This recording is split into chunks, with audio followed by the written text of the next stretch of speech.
또 내가 네게 이르노니 너는 베드로라. 내가 이 반석 위에 내 교회를 세우리니 음부의 권세가 이기지 못하리라. 아멘. 오늘 신앙 공부 교회에 대한 겁니다. 교회. 예배당하고 교회는 조금 틀립니다. 이제 하나님께서 신라건 후에 우리 인간과의 만남을 보편적으로 하나님은 어디나 계시지만은 이렇게 좀 자주 만나시고 또 대면해 주시고 허락해 주신 데가 있는데, 그것이 이제 우리 구약에 보면 제단이 있습니다. 제단. 아브라함이 제단을 쌓았더라. 또 이삭도 가는 곳마다 제단 쌓고 야곱도 또 제단 생활하고, 우리 족장 시대에는 이제 제단이 하나님과의 만남의 이런 현장으로 그렇게 상징됩니다. 그 다음에는 이제 모세가 1450년경에 이제 출애굽을 해서 시내산에서 율법을 받는데, 그 이후로 이제 성막을 만들라. 하나님의 임재를 상징하는 것이 성막이고, 그 중에서도 특별히 지성소 안에 있는 이제 법궤 위에 속죄소라는 데서 모세가 이제 양이나 이런 염소의 피를 가지고, 소의 피를 가지고 가서 죄사함을 받고 속죄를 받고 하나님과 이제 대면했던 장소. 그래서 이제 성막 시대가 있습니다. 성막 시대. 그 다음에 이제 이스라엘이 가나안 땅에 정착해서는 성전 시대가 있죠. 성전 시대. 솔로몬이 이제 성전을 이제 직접 건축하고 이제 같이 이렇게 성전을 이제 완공하고 또 예배를 번제를 드리고 그랬는데, 성전 시대. 그러니까 이게 하나님의 만남과 인간의 만남을 이렇게 상징하는 곳이에요. 그 다음에 이제 그 시대를 지나서 예수님 오시고 나서는 교회 시대. 교회라는 건 뭐냐? 성도들의 모임. 예배당은 뭐냐? 예배를 드리는 장소. 이걸 잘 구별해야 합니다. 그러니까 오늘날 교회는 성전이 아니다. 오늘날 교회는 제단이 아니다. 이걸 늘 기억해야 돼요. 우리가 교회를 갖다가면 제단이라든가 성전이라든가 이렇게 하는데, 이제 호칭상 이건 좀 엄격히 구별된다. 구약 시대에는 제단과 성막, 성전이었고, 신약 시대에는 교회다. 교회 이제 그 헬라어 개발한 말은 히브리어입니다. 반석이라는 히브리어. 베드로라는 말은 반석이라는 헬라어. 메시아는 히브리어. 그 다음에 그리스도는 헬라어.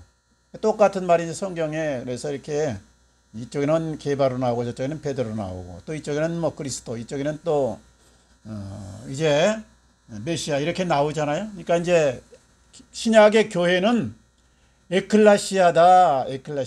에클라시아는 사람들로부터 불러냄 받은 사람들의 무리다. 그러니까 구별된 무리를 말하는 거죠. 구별된 무리란 뜻이 있어요. 교회는 이제 일반적으로 사람들은 예배를 드리는 건물, 그걸 교회라고 하는데, 그 장소를 교회라고 하는데, 그거는 구약적인 개념의 성전이다. 그러면 교회는 뭐냐? 에클레시아다. 구별받은 사람들의 모임이다 이거죠. 모임. 누구냐? 예수 그리스도를 주 예수로 고백하는 사람. 예수 그리스도를 영생의 주요, 그리고 나의 인생의 주인으로 고백하는 사람, 구원주로 고백하는 사람들의 무리, 그 다음에 그 사람들의 집합체, 개인도 그러니까 교회가 되고, 성도들의 모임도 교회가 된다. 그래서 오늘날은 성전 건축을 위해서 헌금하자, 이 말은 좀 구약적인 개념에서, 성막 건축할 때 이스라엘 백성들에게 이제 여러 가지 재료를 갖다 가져오라고 했던 모세, 또 그리고 다윗이 이제 재료를 모으고, 또 솔로몬이 이제 성전 건축을 하는데, 그때 이제 성전 건축을 위해서 모으는 거고, 이건 물질적인 그 외형적인 그런 개념이 있고, 교회 건축은 건물이 아니기 때문에 이게 성도들의 모임이기 때문에 오늘날 좀 큰 교회들은 건물을 잘 짓질 않죠.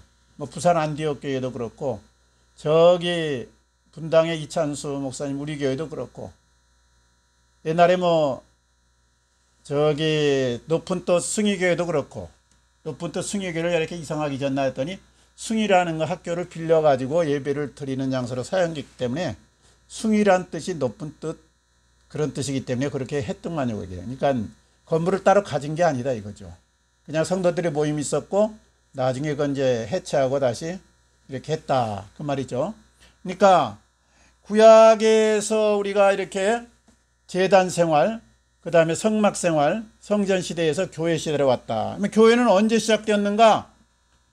교회는 예수님이 죽으시고 부활하시고 그리고 승천하신 후에 보내실 성령을 기다리라 그랬잖아요. 40일간 마가 요한의 다락방에서 부활 후 40일인데 열흘 동안 그렇게 저녁 기도에 힘쓰니라 이렇게 나왔죠. 모여서 그렇게 집회해가지고 기도할 때 성령이 임했습니다. 그러니까 교회 창립일은 오순절날 성령이 임한 그 시점이 바로 교회 창립일이고 오늘날 교회 창립일이다. 그거는 좀 어폐가 있어서 교회를 설립이죠. 설립. 이제 교회 창립의 그 근원은 오순절 사건, 그 다음에 이제 교회 설립은 개교회를 이렇게 건물이나 어떤 예배 장소를 마련한 때를 설립. 그래서 이제 그 다음에 교회는 그때 당시는 이제 120명 정도가 이제 모여서 했는데 시작했는데 그 이후에 계속해서 성도들이 복음을 전파하고 예배를 드리면서 이걸 전수해 온 겁니다. 그래서 성도들을 계속 무리를 이렇게 유지시키면서 하나님의 나라를 전파해 가지고 복음을 전파해서 오늘까지 온 것이죠. 그러니까 오순절 사건 때 창립된 이 교회가 오늘까지 이어지는 데는 우리 믿음의 선조들의 복음의 이 전파와 그리고 교회를 지키는 이 수고와 그리고 여러 가지로 자녀들을 양육하면서 믿음을 이어왔다 이거죠. 이게 위기가 많이 있었잖아요. 특별히 로마 박해 시대 때는 아주 카타콤 시대로 들어가서 외형적으로 교회를 가질 수 없는 그런 때가 되었었는데 그때도 여전히 교인이 있었다. 성도들의 모임이 있었다 이 말이죠. 그래서 오늘까지 전수되었다. 교회가 다른 단체와 다른 점은 무엇인가? 구별되는 점은 무엇인가? 그 모든 이 세상에 있는 단체들은 사람이 다 주가 되어서 만든 거잖아요. 근데 이 교회는 성도들의 모임이다. 하나님이 만든 공동체로서 선물해 주신 거다. 왜냐? 우리를 영생을 얻게 하도록 우리를 구원하기 위해서 우리로 하여금 그리스도 안에 참 자유를 누리게 하기 위해서 하나님이 선물해 주신 것이다. 그러니까 교회의 주인은 누구예요? 예수 그리스도입니다. 예수 그리스도. 교회의 주인이 교황이라든가 당회장이라든가 이런 개념은 어폐가 있다. 그러니까 신약에서는 이게 구약의 우리 대표자 그러면 이제 모세가 하나님과 이제 대면해서 대표자 역할을 해서 출애굽에서 가나안 땅까지 인도하고 그 다음에 이제 제사장직은 아론이 하다가 아론의 후예들이 했는데 그리고 나중에 뭐 여호와서를 이렇게 옮겨가면서 다윗이 또 왕이 되고 이렇게 세워갔는데 그 당시에는 그렇게 하나님을 대리하는 적이 있었지만은 오늘날은 하나님의 대리자가 없다. 이게 천주교하고 이제 기독교의 엄연한 차이입니다. 천주교는 하나님의 대리자를 교황으로 이렇게 칭하는 거예요. 교황 뭐 무오설이라든가 교황 절대설이라든가 이걸 아주 신학적으로 확립해 놓은 건데 개신교가 프로테스탄트로 이렇게 항거하면서 하는 것이 바로 그걸 깨트리자는 것이죠. 그러니까 오늘날 무슨 총회장이라든가 당회장이 교회 실권자다 주인이다. 이건 말도 안 되는 소리입니다. 그러니까 지금은 모든 사람이 하나님과 직접 대면할 수 있고 하나님께 기도할 수 있고 하나님 앞에 나갈 수 있는 만인 제사장 시대니까 오늘날 목사 제사장이다 이렇게 하면 좀 어폐가 있는 겁니다. 직책이 좀 이끄는 지도자 입장에 있다 보니까 그렇게 오해를 하는데 똑같은 제사장이고 단지 사역이 집사님들은 헌금 관리를 위해서 그리고 목사는 가르치는 것을 중점에다 두고 그러니까 목사는요 제가 해보니까 헌금 많이 하려고 했을 필요 없어요. 이거. 헌금은 평신도들이 하는 거니까 평신도에게 맡기고 목사는 뭐만 잘하면 되느냐? 목사가 뭐 1,000만 원 아니면 2억 헌금했다고 하나님이 기뻐하겠습니까? 그건 아니에요. 목사는 잘 가르칠 때 하나님이 기뻐합니다. 왜냐하면 직임이 틀리니까. 집사들은 헌금을 좀 하셔야 돼. 교회 운영을 위해서 맡겨놓은 거니까. 평신도 일반 성도인들은 헌금을 하셔야 돼. 근데 목사님이 헌금했다고 하나님이 그렇게 크게 기뻐할까? 그건 아니다. 왜냐? 가르치는 사역에 충실할 때. 집사들은 헌금을 좀 하시면서 헌금 관리 잘 하셔야 돼요. 이게 직책이 이게 약간 틀립니다. 그러니까 직임이 틀리다. 오늘날 대통령을 옛날 왕처럼 생각해서 왕이 자 생사화 여탈권 뭐 백성들 전쟁에 내몰고 뭐하고 다 오늘날 대통령 그렇게 하면 쫓겨나잖아요. 이게 안 되는 거예요. 이게 시대가 이제 바뀌었고 신약에 또 친히 만인 제사장 시대가 열렸으니까 직임이 좀 틀리다. 이제 그걸 알고 이 교황 제도가 하나님의 대리자라는 것 때문에 그리고 교회관이 틀려가지고 일어난 거거든요. 이게 프로테스탄트 이 개신교가. 왜냐 베드로 성당을 건립하는데 120년간 건립했어. 이게 헌금이 잘 안 나오는 거예요. 이게 막 교황이 몇 번만 바뀌면서도 이게 그 어마어마합니다. 축구장 한 배 반의 크기로 이 건물을 지어놨으니까 거기 가면 압도돼요. 그리고 거기가 바로 성 베드로의 그 무덤이 있던 장소다. 천주교는 그렇게 인정해요. 그 밑에가 무덤이 실제 있었다 이거죠. 그래서 오늘날 여기 말씀 오늘 본문에 내가 네게 이르노니 너는 베드로라 내가 이 반석이 교회를 세우리라 이걸 물리적으로 해석을 해요. 그래서 베드로의 터 위에 교회가 세워진 이 베드로 성당 이 소속된 교회만 참교회다. 그것이 천주교의 교회관이죠. 그리고 이 건립을 위해서 백성들의 고혈을 짜내다가 안 되니까 결국은 이제 면죄부까지 판매하게 되는데 내세원까지 이제 흔들어서 연옥설을 이제 하면서 헌금이 떨어진과 동시에 조상들의 영혼이 음부에서 이제 낙원으로 올라간다. 이런 이제 좀 이 현실 세계에서 끝나는 건데 그런 그 이상한 교회를 폈는데요. 이게 교회 자체가 여기서 베드로가 이 신앙 고백 위에다가 교회를 세운다는 말이지 개인 베드로에게 신앙 고백을 세운다는 말이 아니에요. 오늘 이제 마태복음 16장 그 18절에서 너는 베드로라 그랬는데 그리고 교회를 세운다 그랬는데 22절 가면 뭐라고 그래 베드로가 예수님이 십자가 질 것을 말씀할 때 그리 마옵소서. 그때 주님이 사탄아 내 뒤로 물러가라. 너는 사람의 일을 생각하는도다. 하나님의 일을 생각지 않는도다. 그러면 뭐 베드로가 사탄입니까? 아니에요.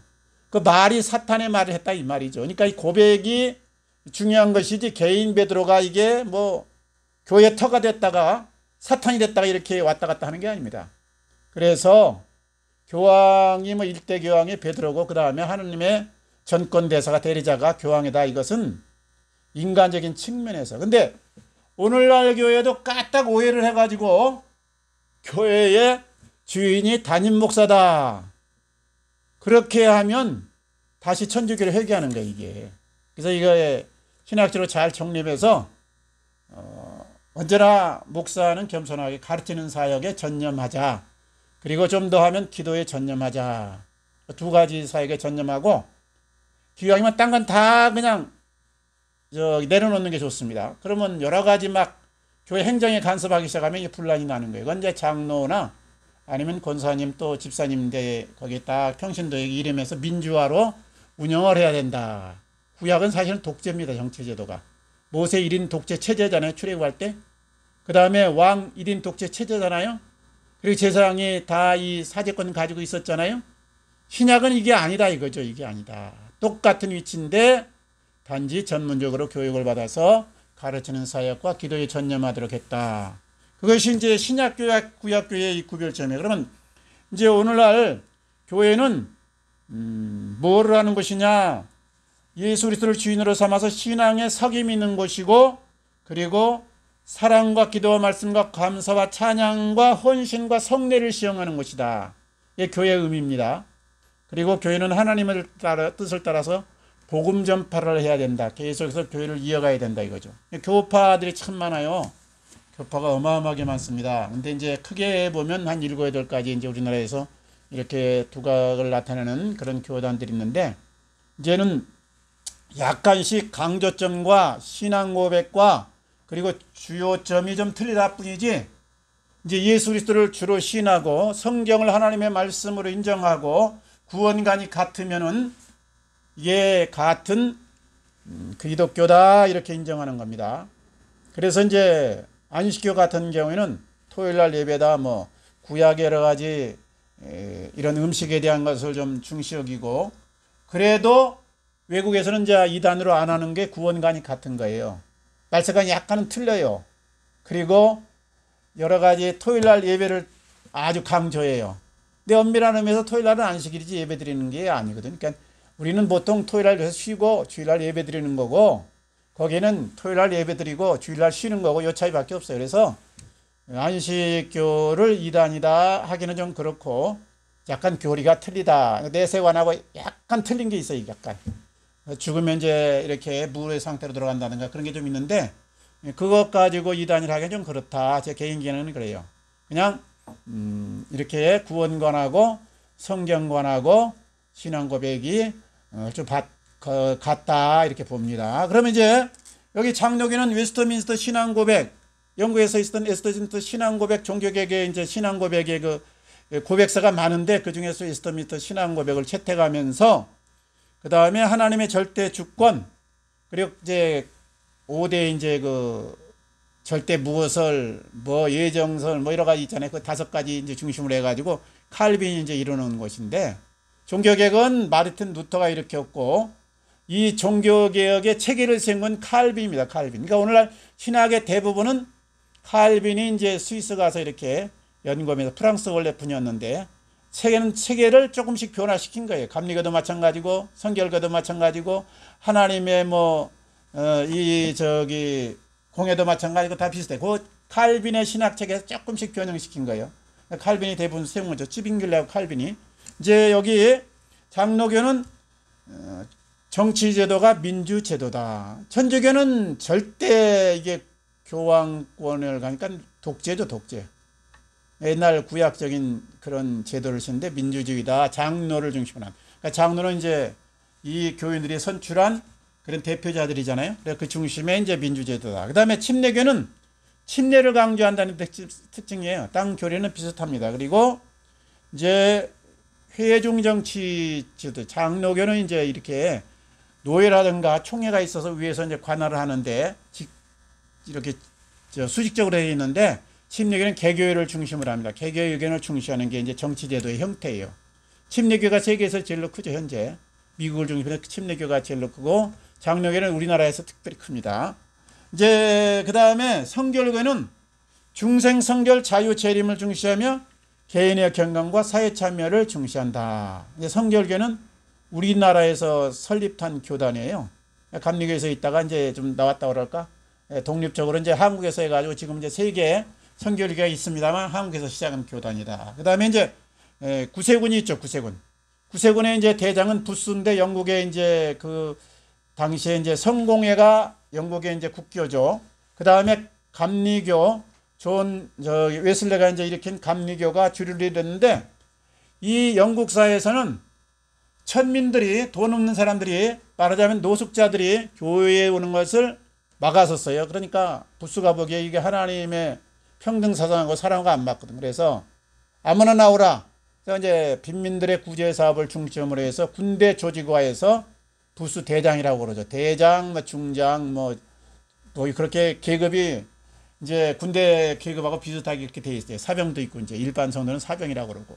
그래서 이제 군대 조직처럼 그렇게 돼 있어서 처음에 구세군이 들어올 때 군과 같이 찬송가를 힘차게 부르면서 막 행진하니까 사람들이 오해를 했죠. 외국 군대가 들어왔나 그래가지고.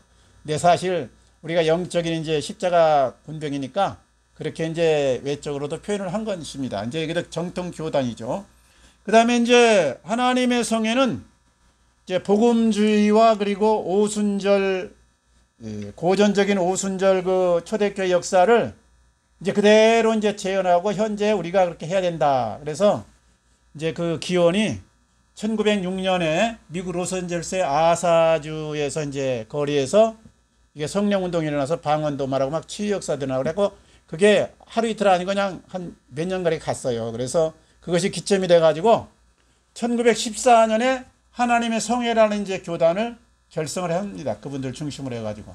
그것이 나중에 우리나라로 넘어오면서 조용기 목사님이 저 대조동에다가 이제 1958년에 대조동 순복음 교회다 그래가지고 시작해서 이 교세가 커져서 세계적인 이제 교파가 된 것이죠. 아사주에서 시작된 그리고 14년에 1914년에 시작된 이 하나님의 성회는 약했는데 조용기 목사님이 일어나가지고 세계 단일교회로 최고로 이제 뭐 80만이다, 어떤 데는 120만이다 이렇게 말씀하는데, 교회를 이루다 보니까 그 여세가 커가지고 순복음이 이제 확장된 거죠.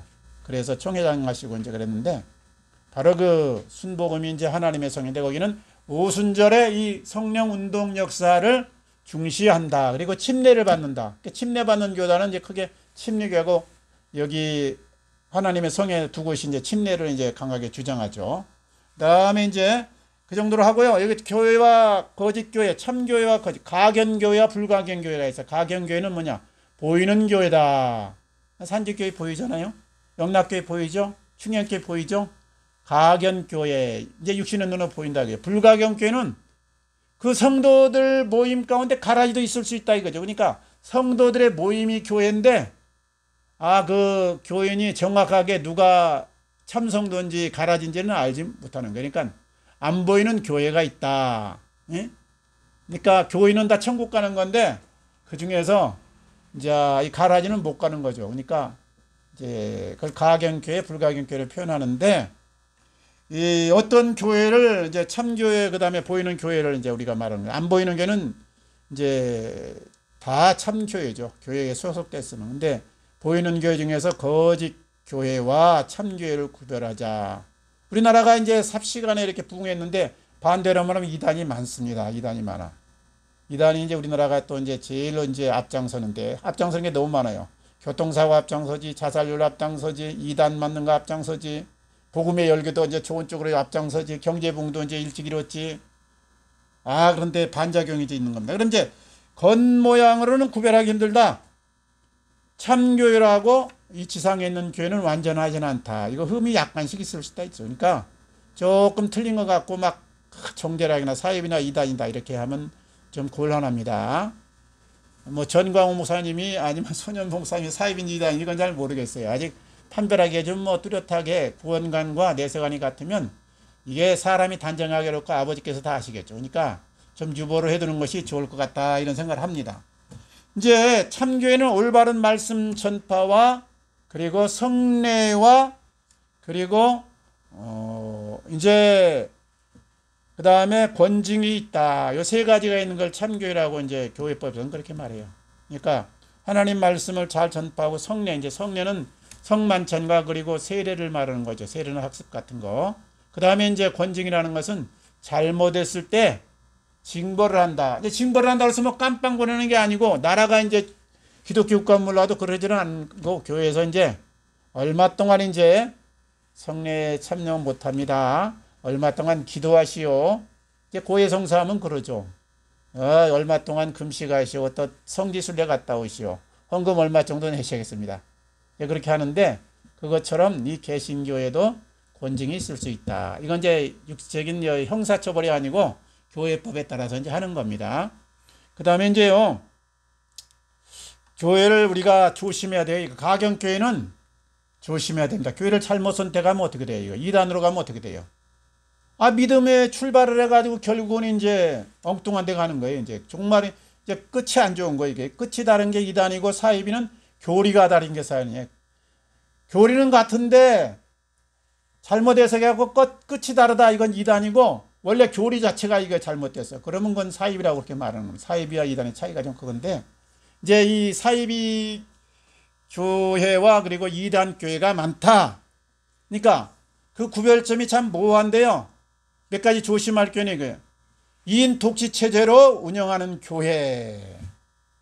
이재룡 목사님이 만민중앙교회 설립하고 애를 많이 쓰셨는데, 결국은 교회마다 자기 이름으로 등록해서 자기 정치력, 자기 경제력, 자기 뭐를 다 확보하면서, 거기에 지교회는 그냥 파송 목사, 전도 목사로 해가지고 부목사 둬가지고 다 1인 체제, 독재 체제를 유지하면서 나중에 좀 엉뚱한 발언도 많이 하셨는데, 그러다 보면 인간은 타락할 수 있다. 그러니까 예수 믿을 때 특별히 조심할 것이, 사람 따라가면 안 됩니다.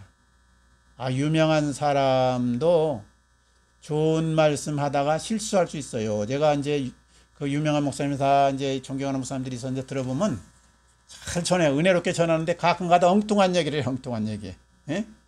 엉뚱한 얘기를 하면 아, 저분이 조금 오바를 한다거나 몰라서 좀 실수를 하셨구나 이렇게 이해해야지 그것 갖다가 이단이다 할 수는 없는 것이고 실수는 다 누구나 있어요. 저를 포함해서 누구나 다 실수 있고 한 시대 쓰다가 또 하나님께서 안 쓰실 때도 있는 거예요. 그러니까 무조건 사람 따라가면 안 된다. 우리가 누구의 가르침을 받아요? 성경의 가르침과 예수 그리스도의 가르침을 받아야지 사람의 가르침을 받으면 큰일 나는 거예요, 이게. 사람의 가르침을 받는 게 이게 천주교의 오류거든요. 그래서 루터가 이게 개혁을 일으킨 거거든요, 이게. 그런데 자꾸 부흥사라든가 큰 은혜를 끼쳤다든가 대형교회라든가 하면 무조건 한 가지가 맞으면 다음 것도 맞는 줄 알아. 안 그럽니다, 그거는. 사안마다 참을 말했다, 거짓을 말했다 이런 거예요. 사람은 다 누구나 다 그런 게 누구나 다. 100% 온전한 사람은 없다. 그러니까 분별하는 자립신앙을 가져 자립신앙. 예수와 나 사이에 잠시 중매장이가 있어. 그게 목사 될 수 있고 부흥사 될 수 있고 누구 될 수 있어.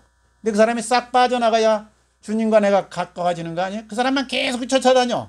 그래갖고 사람 팬이 돼. 그러니까 우리나라가 그렇게 하다 보니까 이단이 일어나기가 좋은 풍토가 되는 거예요. 문선명이 왜 일어납니까 이게?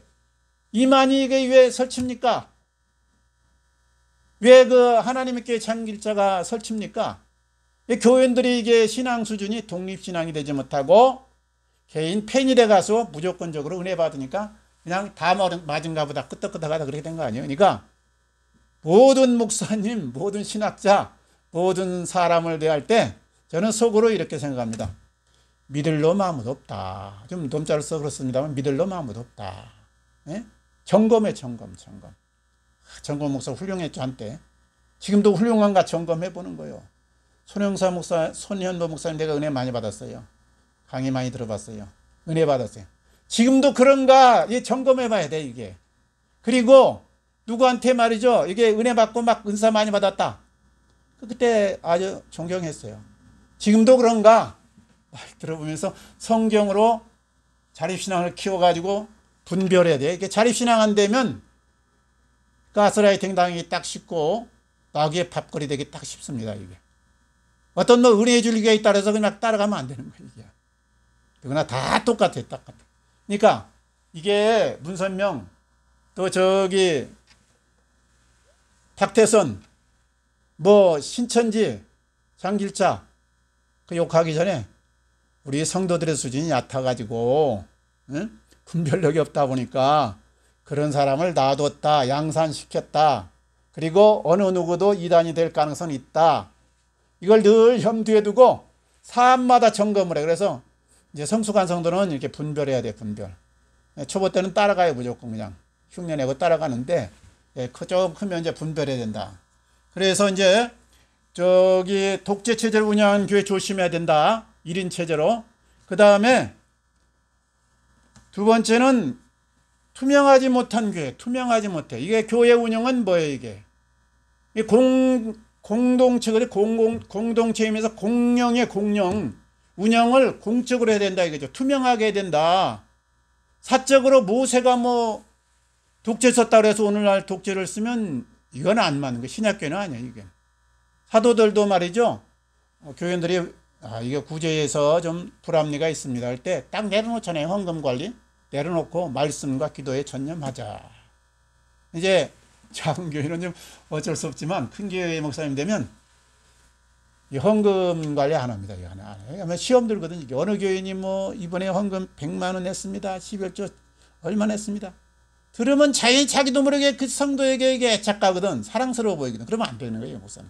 똑같이 교회를 헌금을 못 낸 사람도 주님께서 안타까움으로 바라보시고 헌금 낸 사람도 하나님께서 사랑하시고 다 그런 거니까 그런 것의 어떤 사회적인 지위라든가 헌금의 유무라든가 교회 봉사 정도에 의해서 이 목사가 흔들리면 안 되는 거예요. 그래서 이제 항상 우선 주님의 마음으로 양을 사랑과 자비의 눈으로 바라보는 마음으로 이렇게 늘 대해야 됩니다.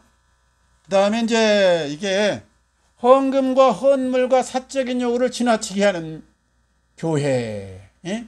주의 종을 말이지 뭐 어떻다는 뭐 해가지고 말이죠. 하나님의 뭐 어떤 사자라든가 뭐 해가지고 그냥 그 사적인 뭐 성 접대받은 누구 또 뭐 이런 돈 요구가 해가지고 자기 개인 재산 불려는 누구. 다 그 사적인 요구. 안수기도 받을 때는 특별 헌금을 내라, 무해라. 거저 받았으니 거저 줘야 되는 것이고, 없는 사람에게 오히려 사기를 일으켜주고, 없는 사람, 헌금 못하는 사람을 더 사랑해주고 기도해줘야 되는 게 주님의 마음인데, 반대로 헌금 많이 내면 개인적으로는 좋죠. 그거 떠나야 됩니다. 그걸 버려야 주님의 마음이 되는 거예요. 주님의 마음. 주님이 언제 뭐 그런 거 갖고 안 하셨잖아요. 그러니까 헌금, 헌물, 사적인 요구를 지나치게 하는 것, 교회야 이 조심해야 된다. 그 다음에 비성경적으로 가르치는 교회. 강단에 설 때마다 다 조심해야 돼. 이게 여기 뭐하라고 하나님이 세워놨습니까? 이게 여기 강단 서가지고 딴 얘기하라고 내 개인 얘기하라고 세워놨습니까? 아니야. 이게 복음 전파라고 하나님이 주신 상이게. 그래서 이제 노년에 제가 감사한 것은 제가 실수도 많이 하고 잘못된 이런 일도 많이 했는데 하나님이 강단권 주신 것을 감사하고 이 시간에다가 내 진력을 진력을 딱 진력. 이제 저는 영적으로는 딴 거 안 해도 이제 딴 거 다 내려놨어. 이제 안 해. 단지 말씀을 가르치는데 내가 혹시나 하나님이 주신 기회를 잘못 사용해가지고 영혼을 놓치는 일이 있어서는 이거 안 된다는 거예요. 놓치는 일이 있어서는 안 돼. 하나님이 특권인과 동시에 책임의 이 장소잖아. 책임이 늘 두렵고 떨림으로 여기 서야 돼, 이게. 예? 그러니까, 목사가 되고 나니까, 딴 거 할 필요 없더라고요. 딴 거 내가 잘한다고 내가 구제 잘한다고 누가 아버지가 칭찬하겠습니까? 솔직히. 하면 좋죠. 하라고 그랬으니까. 또 내가 착한 사람으로 사는 거 하나님이 좋아하죠. 나쁘게 사는 것은 좋죠. 그런데 기도 많이 한 거 좋죠. 다 좋아요. 다 좋아. 말씀을 잘못 전하면 그건 책만 받는 나한테 책임 묻는 거예요. 땅은 책임 안 물어. 혹시 굳이 안 해도 책임 안 물어. 나 헌금 잘 안 냈어도 책임 안 물어. 하나님이. 예? 그래서 내가 늘 이거를요. 이게 습관화돼야 되는데 어떻게 하면 다음 주 설교할까? 걸어다니면서 탁구 치면서 잠자다가도 눈 뜨면 그거 다시 메모하는 거예요. 한번. 어떤 요렇게 써야지 그 사람들 감동 받겠다. 그러니까 교회 오는 성도들에게 말씀으로 하나님 나라를 보여주고 하나님의 살아계심을 증거해주고 내가 삶을 통해서 나타내야 돼. 이게 그거 안 하고 딴 거 하면 하나님이 나 이거 채우는 책임을 물을 거 아니야. 이게. 그러니까 여기다가 목숨을 거는 자세로 해야 된다. 예? 그것이 이제 이게 목사는 좋으면서 한편으로 이게 부담입니다. 부담이에요. 걸어다니면서도 부담, 일하면서도 부담, 어디 가서 놀러 가서도 부담, 어디 산책하고 들어도 야, 지금 뭘 여기다 예화를 섞을까? 왜 신경이 이제 거가 다 가 있어. 주안점이. 나머지는 이제 여벌이에요. 여벌. 예? 그게 주님의 마음이다. 이거 주님이 나에게 그걸 원한다. 그것이 딱 전해져 와서 그렇게 하는 겁니다. 그러니까 어쨌든 이게 비성경적으로 가르쳐서는 안 된다. 성경 말씀을 해가지고 설교의 중요한 건 적용이다. 적용. 현재 살아가는 성도들에게 옛날 얘기 전설 따라 삼찰 같이 얘기해 준 걸로 끝나면 아무 의미가 없는 거예요. 적용을 해야 돼. 현재 뭘 해라. 옛날 모세는 이렇게 했으니까 너는 지금 현재 이거 해라. 딱 집어줘야 되는데 이건 책에 안 나와 있는 거거든. 이게 안 나와 있어요. 이게 교리서에 안 나와 있어요. 칼빈 그 책 제가 읽어봤는데 거기 안 나왔어. 다 적용은 거기 나에게만 주는 하나님의 사명이다. 그거 해느라고요. 거기다 이제 이게 그래서 비성경적으로 가르쳐서는 안 된다. 성경을 중심으로 하나님의 뜻을 전해야 된다. 그 다음에 종말의 때와 장소를 말하는 교회. 이게 종말론하고 구원론하고 다 똑같이 연결되어 있는 거예요. 성경은 일맥상통한 거예요. 종말의 때에는 어디 모이라든가 피난처가 있다든가 언제 어느 때 주님이 재림한다든가 오실 자 보혜사 누가 나라든가 자칭은 하나님이란가 이게 전부 헛소리인데요. 우리나라 사람들이 너무 그걸 좋아해. 쪽집게 신앙같이 그냥 딱딱 그런 걸 좋아해. 그런 거. 그거 안 되는 거예요. 미래는 언제나 확실히 없다. 확신 그럼 뭐야? 예정만 있는 거지. 그러니까 그 상황 봐서 니느웨 성 멸망시키려가도 그냥 살려놓고 또 이스라엘 백성 복주려다가도 말 안 들으면 그냥 바벨론 포로 그렇게 붙여버리고 그러는 거죠. 이제 그러니까 조심해야 된다.